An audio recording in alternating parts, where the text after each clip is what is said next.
नहीं, खाना की खेबे। घरों में कुछ काम है। एकाध दिन आऊ रहतो हल। एक दिन रहबे ने के लियो।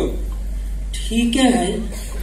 ए मुदा मुखिया जी कहलथुन हल जाए खनी अहर। हाँ हाँ, चौपाल होते जाइए। तो चलियो हम हूँ। चलो ने। चल। प्रणाम प्रणाम। एगो बात पूछियो चाचा। पूछो नी, की बात है? ई उम्र में गाछ लगा रहलो है तो रहवा के नहीं की पता। तो गाछ लगावे से फायदा की हो? गाछ खाली अपने खातिर नहीं लगावल जाए कमलेश बाबू। बाबा लगलथिन तो हम फायदा उठा रही है। हम लगाम तो हमार पोता गांव और टोला पड़ोस के फायदा उठावत। अब प्रदूषणों दूर करत से अलगे। वाह चाचा वाह, हमर मन गदगद हो गेलो तोहर काम और बात सुन के।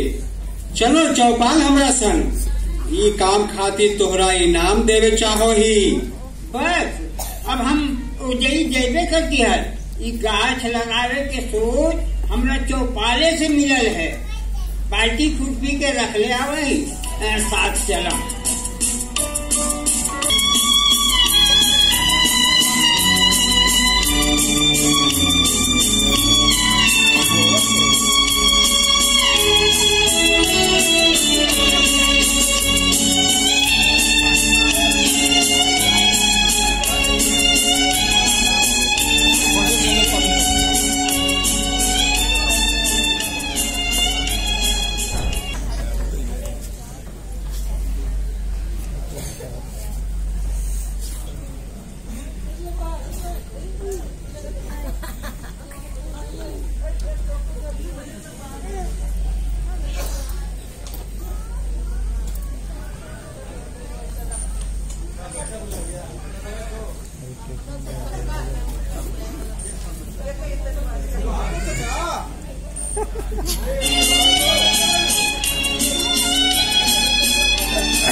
अच्छा चलो ही साहू जी।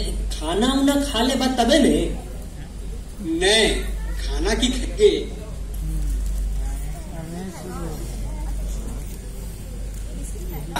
प्रणाम प्रणाम। के कमलेश बाबू जा रहो है कि? हाँ, घरे निकल रही है। ई गर्मिया में की कर रहा है? ज्यादा दिन होला पर नलिये पर बजा जाए गम के लोगो है। ले लेकर साफ कर रही है। अकेले की करिए? केकरो कहबो करो ये तो नए गछो केकरा खुशा मत करिए।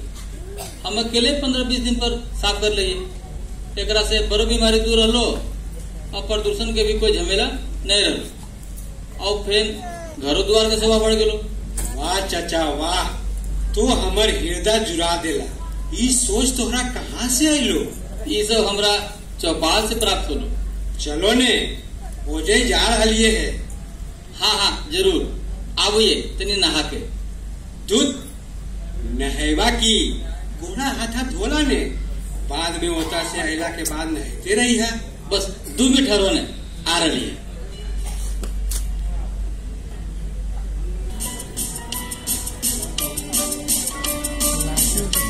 प्रणाम।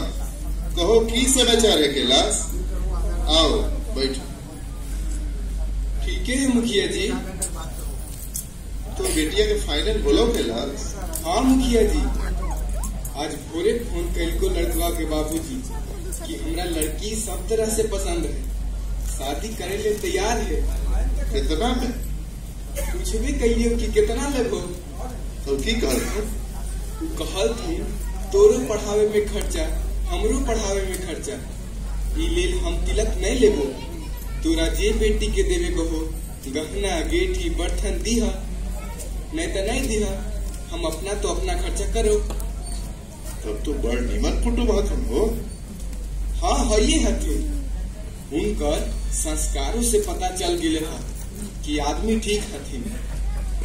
तोर हो किशोरी, बेटवा के की होलो? कल है कुटुम आवे वाला, लड़कियां हमरा पसंदे है। हमार लड़का दिल्ली से परसों अले है। लड़का पसंद होला पर हमहू बिना तिलके बेटवा के शादी कर लेंगे। बड़ बेस, ऐसा ही करते करते ने दहेज तिलक हटते हो। भगवान भला करते। प्रणाम मुखिया जी। आवा आवा कमलेश बाबू, बैठ। अरे लगो है रमेश लोटाल पोटाल है हो। हाँ मुखिया जी, हम ही बिना नहले साथे ले लिए। क्या है, कुछ बात है की? हाँ मुखिया जी, हम ही चौपाल से कुछ बोले चाहो ही। हाँ हाँ बोलल जाए। तुहर बोली तो बड़ सामाजिक और ज्ञान बरतत रहो। अब सामने होके सब भीड़ देने मुंह करके बोला। अपने सभे के गोड़ लगो ही। ई गांव के चौपाल देख के हमर मन गदगद है। हमहू अपन गांव जाके सब आदमी के बैठा के चौपाल लगावे खातिर मीटिंग करम। आओ, हमरा पूरा विश्वास है कि चौपाल हमरो गांव में शुरू हो जा। काहे कि जे सीख और सहयोग चौपाल से मिले है वो कोई जगह से नहीं। चौपाल से गांव के संस्कार भी बनल रहे हैं। हम दो आदमी के अपन भीड़ बुलावे चाहो, एगो रमेशर जी और दूसर कमेशर जी के।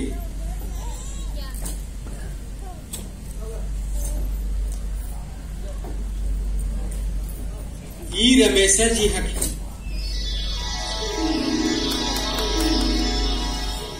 ई बुढ़ारी में भी नली साफ कर रहलथिन कि बीमारी नहीं फैले, घर और गांव सुंदर लगे। और ये हथिन कमेशर जी।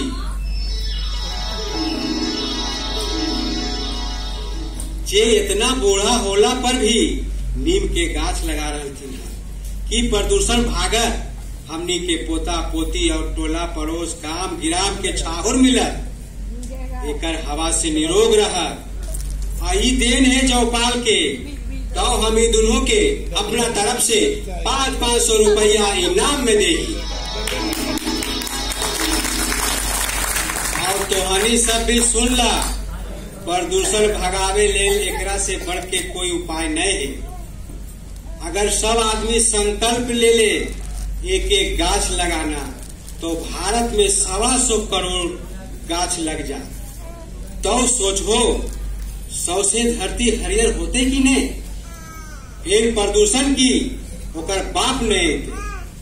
अंत में तो हनी से यह कहबो, गांव बचैबा संस्कार मिलतो, किसान बचैबा अनाज मिलतो, बिजली बचैबा रोशनी मिलतो, जल बचैबा जिंदगी मिलतो, गाछ लगैबा छाहुर मिलतो, मोबाइल बचैबा तो बेटा बेटी बचतो, आओ मगही बोलबा तो प्रेम मिलतो। आई सब मिलतो गांव के चौपाल से। की तोहनी सब तैयार हो? तो बोला, गांव के धरोहर चौपाल की, बग्घी माई की।